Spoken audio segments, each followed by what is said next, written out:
Super fresh at hot off the press. Artista update para sa inyong mga beshi. Ang saya ng Christmas party ng Happy Cup family dahil sinigurado ni Tony at Alex Gonzaga na maging memorable ito para sa lahat.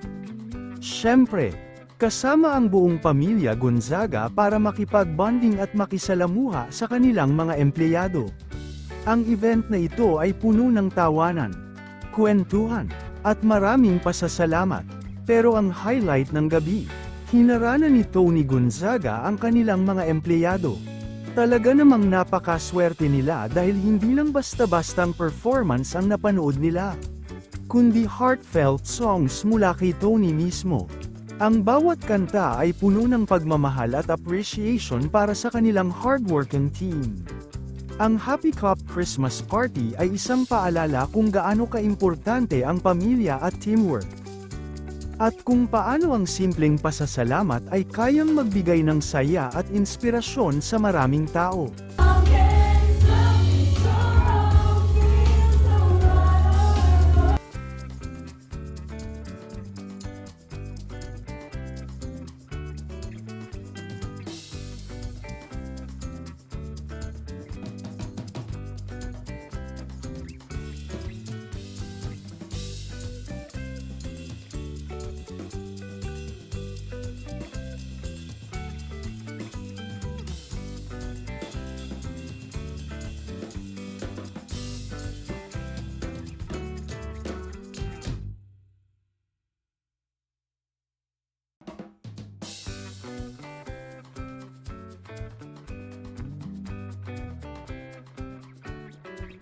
At syempre di mawawala ang buko pandan at taro para kay Sevi and Tony.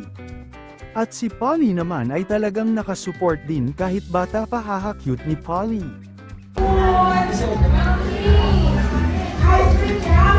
Habang andito kami, ayun ang Patash. Bye-bye, Patash. Kasama ang kanyang mga tropa. Pitash! Taro and Seb's favorite. What's that, Sebs? Buko pandan.